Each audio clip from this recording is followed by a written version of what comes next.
Hello, Wolf Campers. If you are viewing this, you have completed your course. We have some exciting new things for you to do at the capstone of your course. We are on a site visit. You are going to be a wildlife biologist. You are going to create a wildlife management plan. So here we are utilizing drone footage and we are capturing a site visit. And this is the site that you'll be doing your best management practices to manage for specific wildlife species.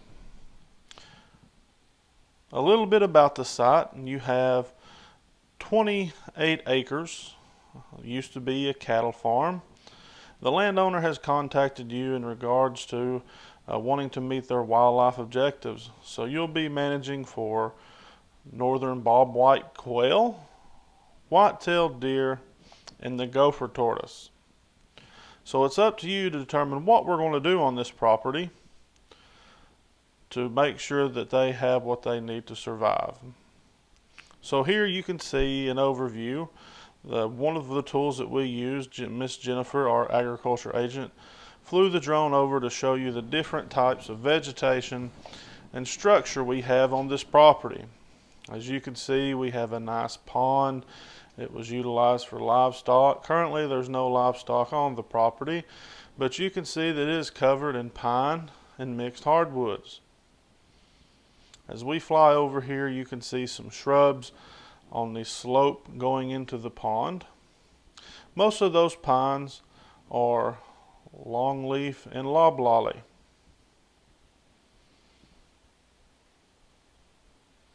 While we're viewing these slides, remember your habitat requirements for each species.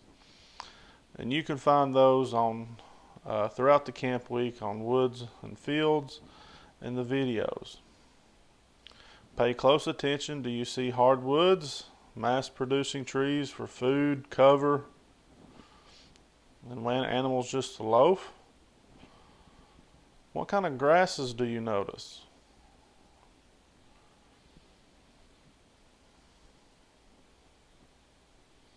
Make sure you pick out if there's any non-native vegetation, invasive vegetation. It may be hard to see from the drone, but after walking the property, we were able to find some popcorn trees, which is non-native invasive. Notice we have a lot of field here, but it's not covered with vegetation. It's well mowed, short grass.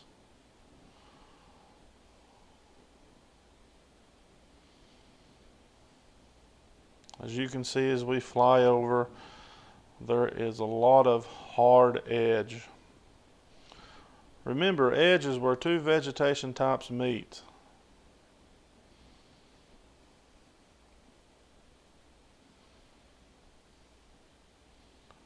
You see the forest meeting the edge of the field, and there's no really breakup. It is very hard.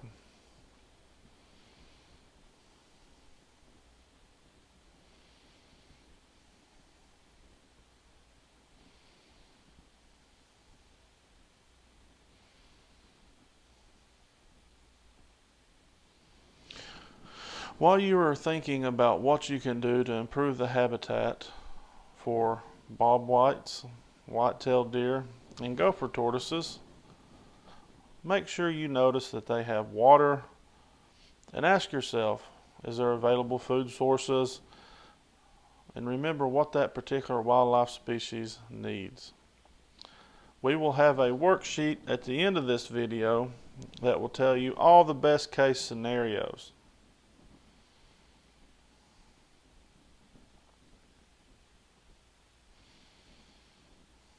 You can see there's some young hardwoods mixed in with the pines. Looks very thick and dense.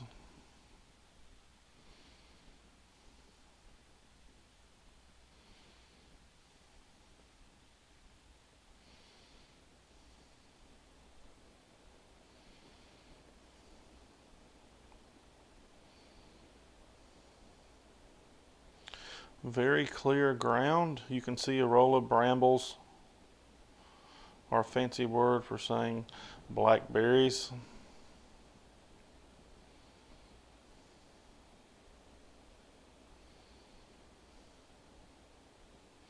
The pond has catfish, bluegill, and largemouth bass. There's some mixed in vegetation, some shrubbery. There's the levee, there's the dam.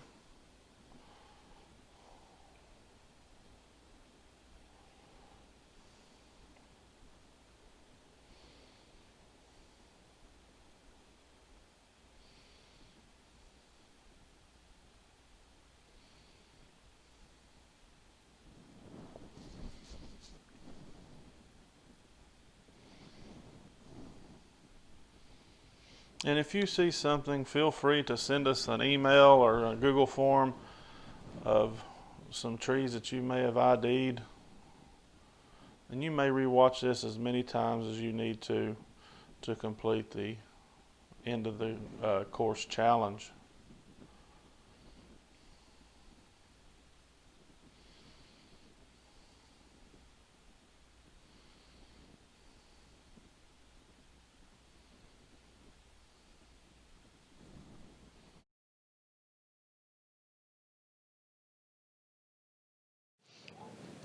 Hello campers, you had just watched our drone footage from Miss Jennifer.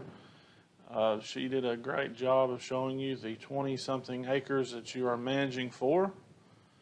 And you are more than welcome to review that video anytime you like. I hope that you accept the challenge of writing this wildlife management plan.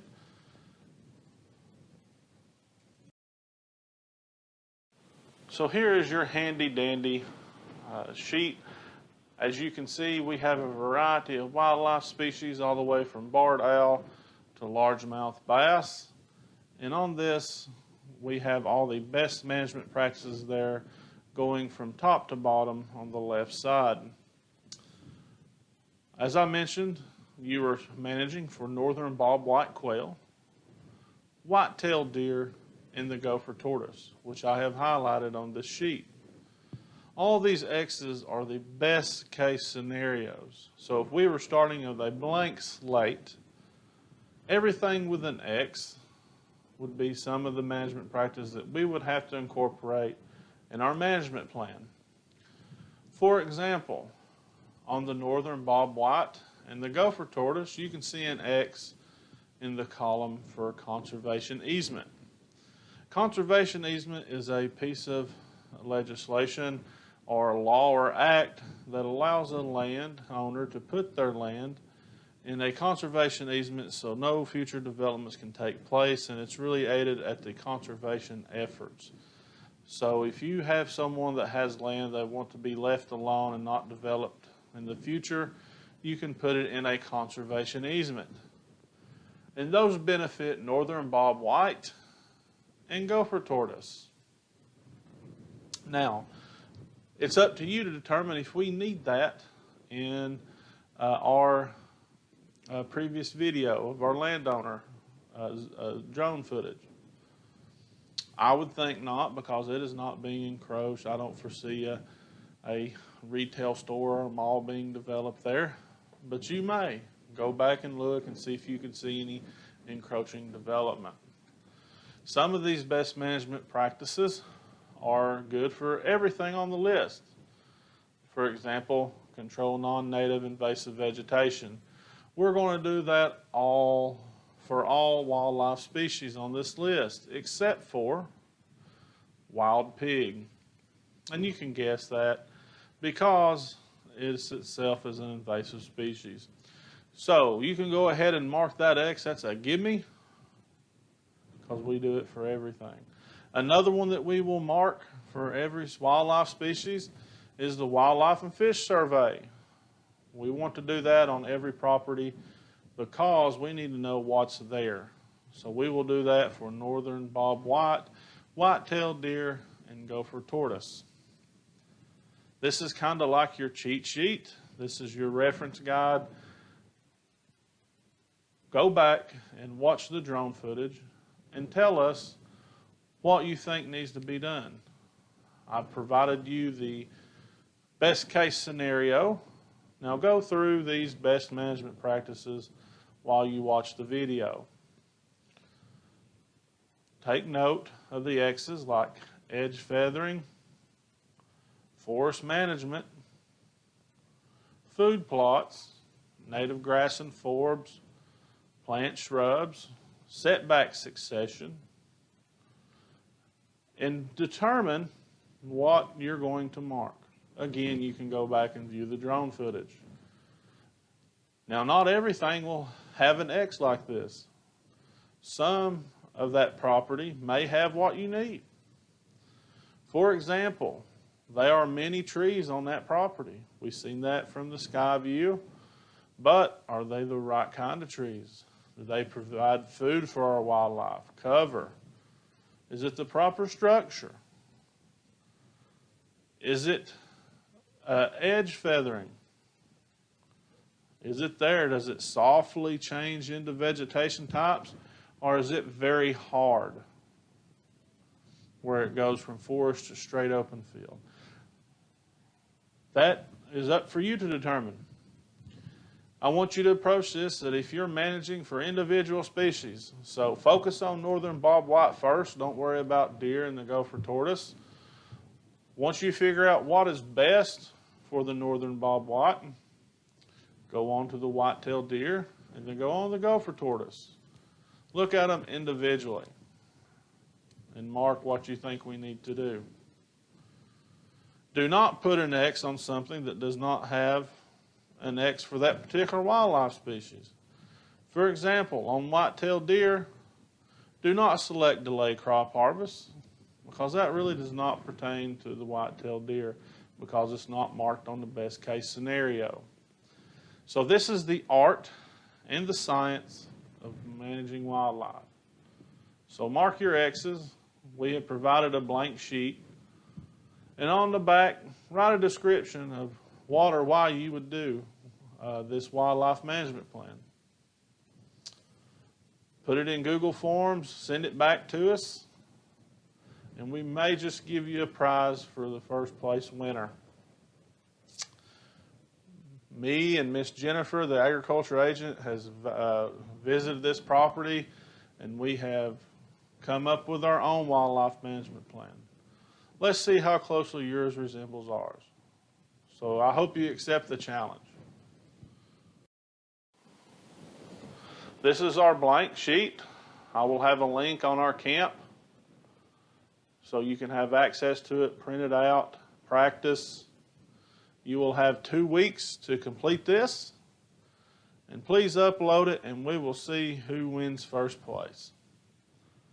Are you ready to manage wildlife? We sure hope so.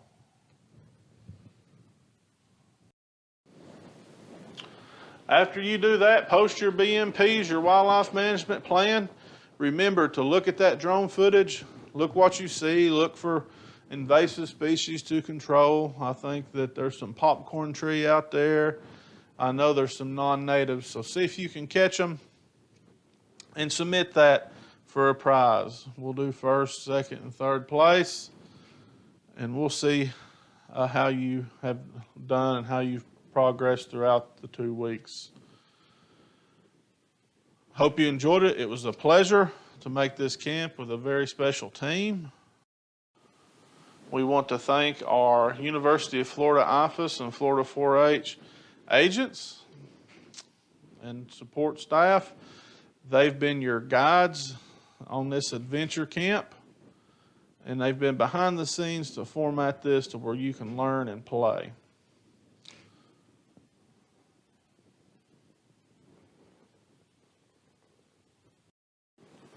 And special thanks to our partners. We've received information from the Wildlife Habitat Education Program that can be found at www.whep.org, where you can learn more about wildlife management and about wildlife judging. And thanks to our partners that helped to make the live action videos, the Emerald Coast Zoo in Crestview, the E.O. Wilson Biophilia Center in Freeport. Both those institutions are in the Panhandle. And thanks for Sea Grant for their agents' help in the marine sciences and aquatics section of our camp. I hope you enjoyed it. Please feel free to contact us and make sure you show us your artwork and check out the live videos. You can go at your own pace, but please accept this challenge. We want to see how well you can manage wildlife. Thank you, and thank you for attending Wildlife Outdoor Leadership Focus, Wolf Camp.